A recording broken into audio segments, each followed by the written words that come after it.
Henry Hitchings is an award-winning writer, reviewer, and critic.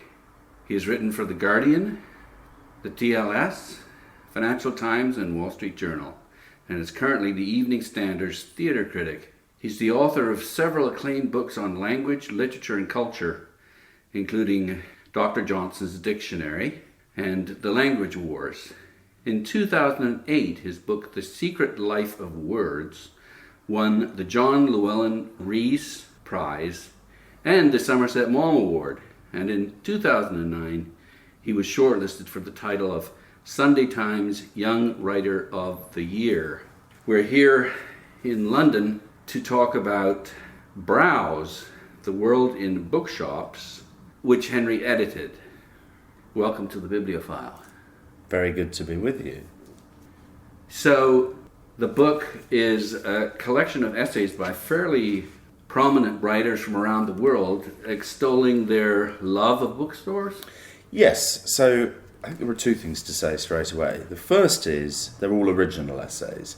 It's not an anthology of pieces that existed previously. They've been specially commissioned. And it was very important to me as a British person to get international perspectives on this. So there are a couple of other British contributors, but we have writers. Ali Smith is most prominent. Ali Smith being a very, very prominent one. But we've also got writers from, for instance, Egypt, China, India, Turkey, Colombia, the US, somewhat predictably, Germany, Ukraine. I wanted to go as global as possible. There are plenty of places that are unrepresented, but we've got the major continents covered, and I was clear that it's very easy to think that bookstores because of the experience you've got, but these things can have a very different cultural status in other places, and I thought that was interesting.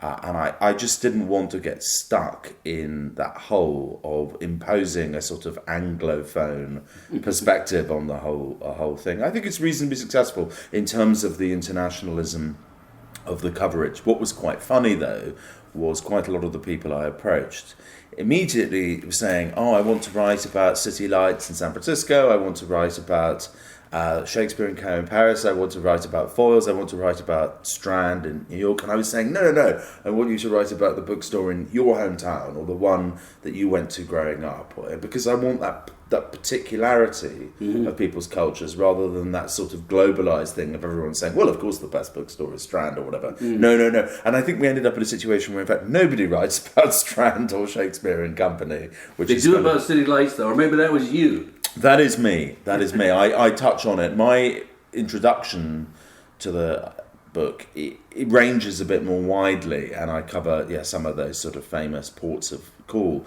But actually, one of the things that I was hoping for was that the book wouldn't be a compendium of anecdotes about famous bookshops. It would be about off the beaten track kind of places, and very often the store that really means something to a person isn't necessarily one that's very good. There were reasons of geography or some kind of personal sympathy, the contingency of existence that meant that a particular bookstore was important to a person. It doesn't have to have been very well stocked or very well run. And I think that's rather charming, that sort of, almost that kind of flawed humanity that you sometimes see in bookshops. Well, there's kind of an emotional resonance that a lot of them get to. I think that's exactly right. And often when I look at books on my bookshelves at home, I can remember where I bought a particular book, and that... Each one has a story, doesn't it? Yeah, I think if you have a lot of books, there are an awful lot of stories there sort of jostling for attention. But it is interesting how plucking a book down off the shelf that maybe I haven't looked at for 20 years will awaken memories of where I bought it and who I was at that point in time. I was Henry Hitchings, but I was a younger version thereof with different priorities and enthusiasms, and sometimes the very fact that I purchased a book is indicative of that. It seems to me that your bookshelves are a kind of like library of your past passions and enthusiasms, but also they almost offer you these geographical connections. I don't write in books where I got them, but I do write when I got them. But I'm interested that often I can think, well, I remember that I was in this particular shop and it was that kind of day and that was the kind of service I got. It's an interesting little test you can do with yourself. And I think when you buy books online, that's something you miss out on. All the sort of cultural baggage that comes with... I'm not saying I don't buy books online, I do, but I also still shop enthusiastically in physical bookstores, partly for the pleasure of browsing and partly for all the other funny little associations that come with that. Couldn't agree with you more. In fact, it's a bit like Proust and his Madeleines, right? So you look at a particular book, and it triggers, for me anyway, and my memory isn't that great, but I've got thousands of books, and I can pretty well place every single one of them. I can place where I bought it. I don't know why. And I'm very keen on the book as a physical object, the feel of books, the look of them, even the smell of them. And that's something which in an age of e-readers and what have you is lost. And I feel that my reading experience, partly in a sensory way, but also actually intellectually, is enhanced by that experience of a physical, tangible book. And the bookstore is like a temple to that. The sense of intellectual possibility when you go into even a halfway well-stocked bookstore is extraordinary in a way that is never you might have a kind of virtual Library of Alexandria, but it wouldn't feel that monumental, whereas you can go into quite a small bookstore and there's this incredible sense of all this intellectual endeavour which is almost engulfing you. Well, you call it the place of furtive self-education. I think that's right. I mean, one of the things I remember very clearly is going as a teenager into bookshops and really having a sense of just what there was to read, that I ought to be reading. The way I discovered what the literary canon was by seeing it arrayed on the shelves, not by reading some guide to it, but you go to that section which a lot of bookshops have, where you've got the classics, and you see, here's Jane Austen, here's Balzac, here's Confucius, here's Dostoevsky, George Eliot, on we go. Oh, right, this is the reading list. This is what I have to master.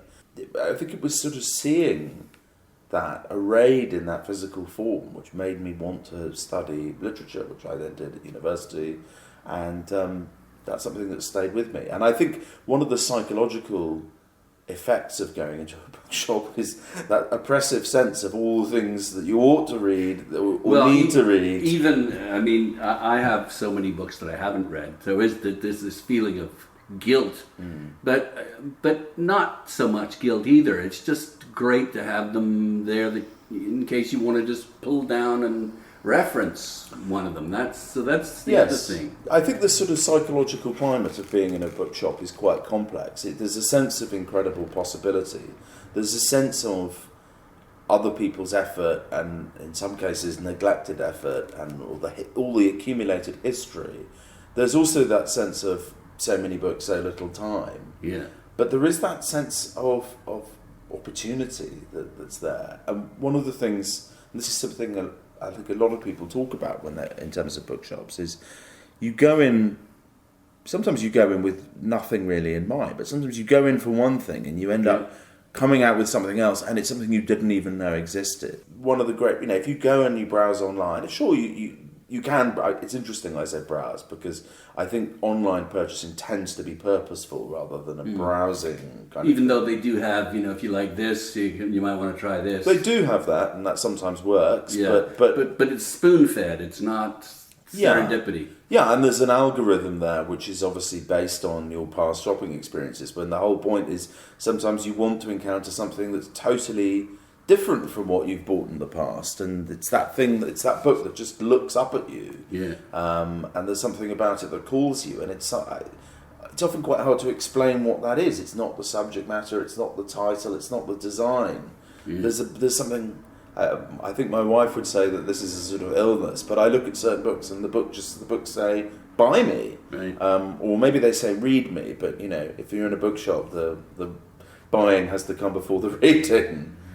Not always. There's lots of bookstores where you can just sit there and read for hours, and they don't mind, which is, again, kind of a wonderful community offering. Yeah, that's true. And actually, when you reference what I talk about with the furtive self-education, and part of that was sampling things quite extensively. Yeah. I do wonder, though, about the way some bookshops have really repurposed themselves as almost places that aren't commercial ventures. They're places that, they're sort of cultural hubs and drop-in centres. I mean, that's great, but ultimately their survival depends on people buying stuff. Yeah. And I sometimes think the business has tilted quite a long way away from people actually buying books. The other thing is bookstores these days seem to sell so many things that aren't books. Yeah, but you can't, I certainly can't criticize them for that. If they're able to provide us with those books and they need to augment their revenues by selling pillows or cards or whatever it is, or candles, I don't mind. As long as they stay open, I'm happy. I agree with you. I just think sometimes all that other merchandise ends up swamping the book element. But yeah, I mean, there's a balance to strike, and a lot of people strike it. The classic thing is the coffee shop that's masquerading as a bookshop rather than the other way around.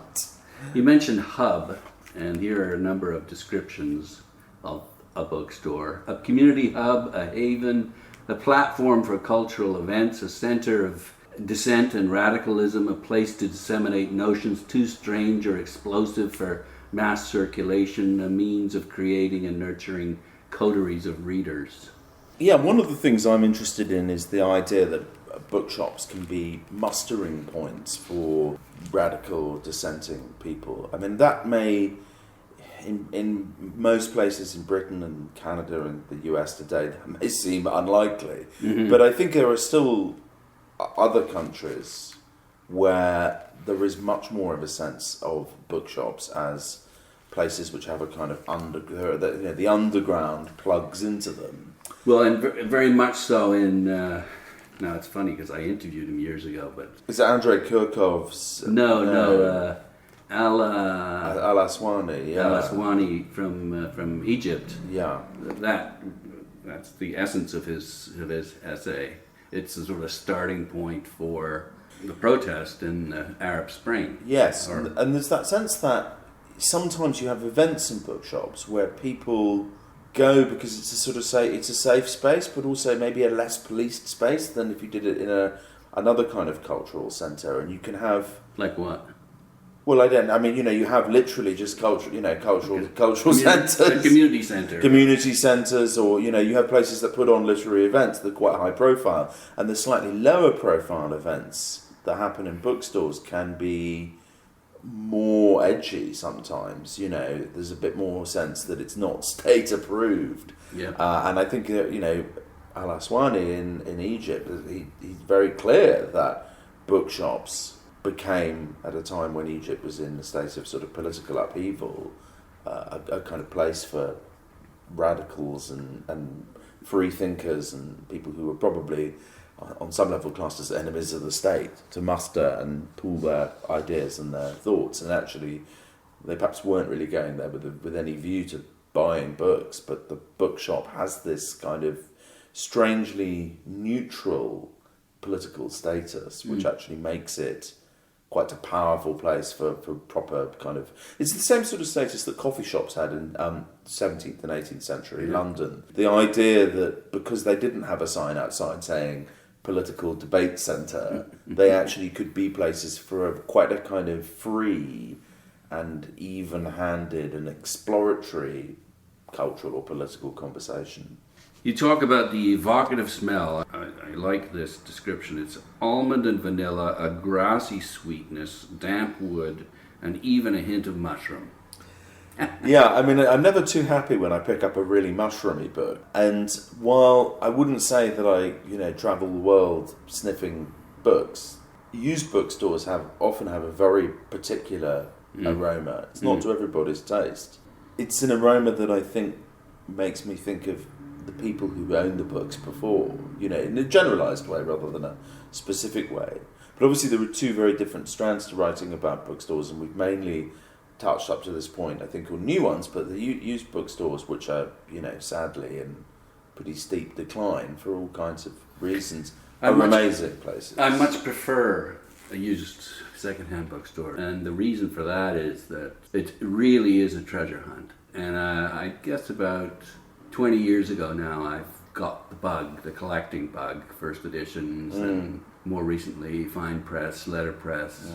It gives you a whole new reason over and above the content of the books to go in and search for, you name it. And I mean, book collecting is such fun. I agree with that, and I think what's also interesting is that used books are often full of almost the detritus of other people's lives. I mean, at the most trivial level, that's a little inscription, which sometimes can just be a name, but sometimes is more than that. You realise that the inscription is written by someone who's probably dead now, and that what survives of some moment in their lives is this inscription. But, sometimes I'll find in a used book, old train tickets, or that you begin to create a narrative around the book and what its owner was up to, and that's a real pleasure, to find really quite strange things in used books. Condoms. I've found a wrapper once in a copy of the poems of Elizabeth Barrett Browning, which is quite apropos. How do I love thee? Let me count the ways. But that's a thrill, and sometimes it's what you find in a book that makes it interesting more than what the book is. There are all these associations that kind of ramify from it, but you don't know that until you pluck it down from the shelf, and you wonder. Very often I think the bookseller doesn't know what's inside either, and you find the association copies that belong to someone who means something to you. That can be quite fascinating. Yeah, there was a little bookstore in rural eastern Ontario that I visited or used to visit every summer, and the owner kept a binder full of all of the things that she'd found in her books as they came in.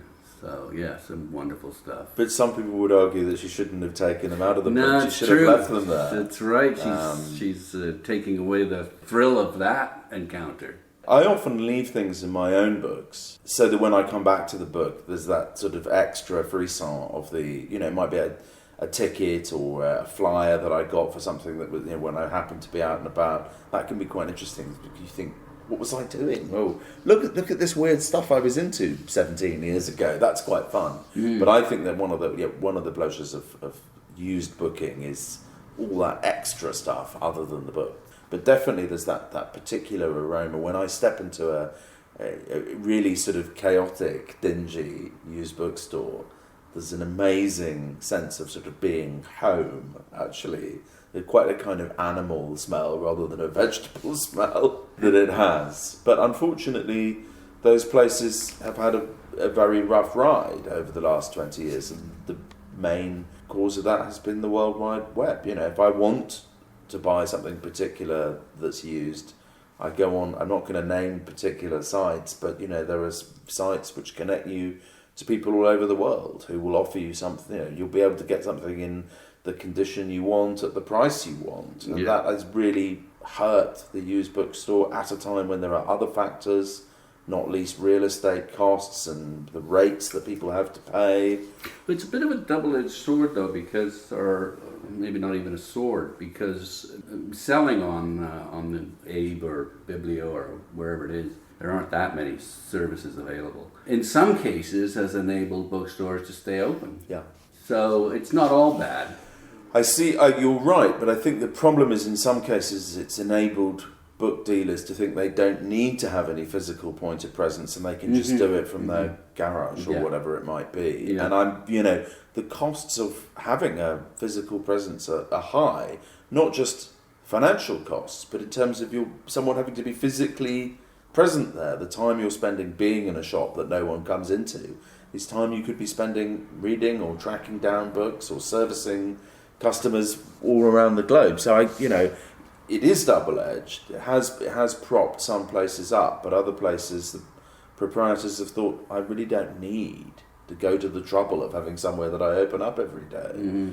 So it's strange because I think for the book collector, in one sense, this is a golden age. It's much easier to find the things that you want for your collection, but... Yeah, I mean, what's the thrill, if you've got enough money, what's the thrill of simply finding the book and clicking and then having it mailed to you? Agreed. I know, but I mean, the thing is, I am sometimes that person. But, so am I. But there's nothing that beats the excitement of being in a, often quite sort of ramshackle place and finding that book that you didn't know existed, but that you're thrilled to find. That is. Yeah. There's a problem too, though, and that is that anyone can check the prices now of their books, and look, it's worth $80, and put the right price on it. So it's more difficult now to find an underpriced book in these physical bookstores, which was part of the thrill, and also the fact that you knew that and other people didn't. You're not getting that to the extent that you used to. That's true. Another thing in Britain, I don't know whether this is applicable so much elsewhere, is a lot of charities now have dedicated bookshops in the high street, which are often very well stocked and well run. They use volunteers, they might have a paid manager, but they have low overheads, they're not paying, the books are donations rather than things they're having to acquire from sales elsewhere. And then they get some kind of exemptions in terms of the rates that they pay. So they're in a very favourable situation compared to someone who's a specialist operation. And it's noticeable. I mean, some of those shops, do very well. The prices are very keen. And that's where you'll find these treasures for not very much money. You get some good... I've had some good bargains in those places. I've also given books to them. But it's complicated because in doing that, you're undermining another bit of the business that you love, and difficult because one's torn between, as a book consumer, what makes sense, and then that bigger ecology of the book. Yeah, it's complicated. That's all I'll say. There's all sorts of feelings that come up when you go into a used bookstore. For me, anyway, I often, when I went in for years, I felt guilty if I didn't buy something. I just, I would go through there and feel this pressure. I've got to find something, but I wanted to buy something to show my appreciation. You're supporting the place, aren't you? If you don't, there's a real sense of, if I'm not, who is? Yeah. You quote Julian Barnes here, saying that the excitement and meaning of possession, to own, was to define yourself. Yeah, I find when I say I like bookshops, people often say, but what about libraries? And, we have some fantastic libraries have their own problems, but we have still a lot of excellent public libraries in Britain. They've had a tough time of it within my lifetime, but they exist. But there is that... I feel bad about this because it makes me sound rather sort of like a kind of, grubby, materialistic person, but there is something about owning things that seems to add a little bit to your stature. The library is a sort of extension of self, and the individual book that you buy somehow is a tiny... It's like a brick in the outhouse of yourself or something like that, but there's the thrill of acquisition, and then there's the pleasure of the presence of the book, in your home, in your workspace, the knowledge that it's there. People will sometimes say to me, "You're never going to look at these books again. Why don't you get rid of them?" My response to that is, I may well look at them again, but also it's just nice to know that they're there in case I do. Well, as you put it here, it is on our bookshelves, packed with our purchases, that we find the archives of our desires, enthusiasms, and madnesses. It's nicely put.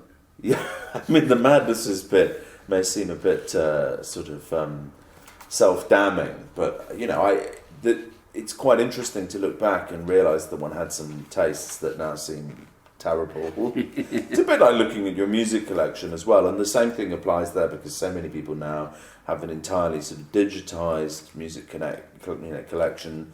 I don't think that even sounds as good as putting on a record, but there's just that sense of, again, music as a physical object, and your record collection as a kind of archive of your your development and your past eccentricities, and holding on to that is an interesting kind of oblique autobiography almost. We'll just get into some of the lines from these various essays. Juan Gabriel Vasquez says, years later, the writer Santiago Gamboa confessed to me the profound excitement he experienced when imagining his books beside those of Garcia Marquez. So he's talking to the experience of an author in a bookstore.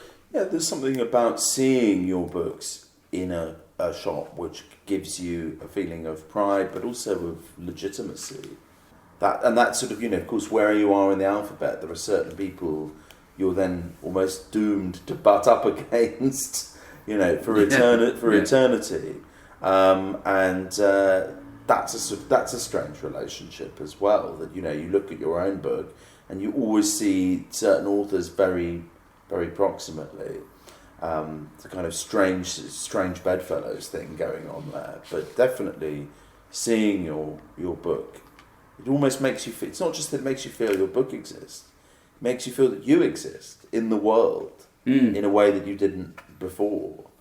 It gives you a sense that you might, I think you project yourself into other people being in the bookshop and maybe seeing that book and maybe plucking it down and reading it and maybe purchasing it. It makes that seem a real thing. Getting back to Alaa Al Aswany's essay, he says it was common knowledge that the police were above the law and that they could even get away with killing innocent citizens. So, the stakes were pretty high there. Yeah, that's something that I think I wanted to reflect that in this book, that there are cultures where the idea of the bookshop as a place of safety has a kind of urgency. Here that seems like a rather sort of whimsical idea, but actually there are cultures where the idea of a bookshop as a haven for free speech, free expression, has a kind of sharpness about it. It's maybe a haven, but it's not protected. It's not literally a haven, but the very fact that it feels like a haven is reassuring, and the fact that you recognise that there are probably people there who share your commitment to the life of the mind, to ideas, to free discourse. My favourite essay in the book, and I just love Michael Dirda because he's such a knowledgeable collector, and he brings that perspective to what he writes. I didn't want that essay to end. I think the thing is, in compiling a book like this, you start off thinking, who do I really want to be in this book? And you want authors that you admire, of course, but you also want people who you think will bring very distinctive, pungent flavours to it. And because of my wanting to have this plurality of voices and international plurality, I thought I could probably really only have one American, because it's very easy if you're British to think of lots of Americans. Yeah. And I really felt I wanted someone who was, I really thought was a bibliophile. There were an awful lot of contemporary American writers that I admire, but I wanted someone who I really felt wasn't was really programmed to come at this with the same sort of spirit that I was hoping to manifest myself. Mm-hmm. And I think Michael does that. I mean, his essay here is probably one of the two or three in the book that are really bibliophile in their whole sort of atmosphere. They're not about the bookshop as a place for a personal epiphany or something like that, or they're much about the book as an artifact, as a collectible. And he names names and talks about Conan Doyle. He's written about Conan Doyle, and he talks specifically about his finds. And he talks about price, which is something which people who like buying books are quite interested in. And it's something that often gets left out of the conversation. And while I wouldn't say, I'm an inveterate bargain hunter, it's quite fascinating to hear what people pick things up for and what they might subsequently have got or not got for them, and that's one dimension among many, but it was nice to have that strand in the book, and Michael is the person who's really explicit about that, and that sort of, that thing, you're right that a lot of bookshops now price things very cannily based on the other information that's out there, but there are still bookshops that just don't have the time to do that. Crates turn up and things get plonked onto shelves, and there are still some bargains to be had, and that can feel pretty magical. I'll just read out, he says, as a boy, I could lose myself utterly in a book, but now I seem to lose myself only in used bookstores. But quite reliably, however, my heart still leaps with childlike joy at the sight of row after row of old books on shelves. I think there is that thing that reconnects you to the sort of child's treasure hunt. The idea that when you see endless rows of books, or almost endless rows of books, you do think there's got to be something there that's really magical. There's got to be some treasure there. It can't all be scrupulously, pegged to the market values. I mean, there's got to be something. I'm going to discover something. Mm-hmm. That sense that you might catch the bookseller out is kind of quite fun, and there's a sort of slightly infantile, almost one-upmanship that's part of that. For sure. Well, bragging about your finds is a big part of being a bibliophile. There's an amusing kind of dialogue that Daniel Kehlmann engages in, and he's talking about this big shop. I'm not sure exactly where it is. Dussmann? Yeah, Dussmann in Berlin. In Berlin, and he praises the absence of music because it's conducive to concentration and reading. Yeah, that's interesting. I'm pretty happy reading with music on, but I don't like music in bookshops. But I'd like it to be the sort of gentle hum of activity.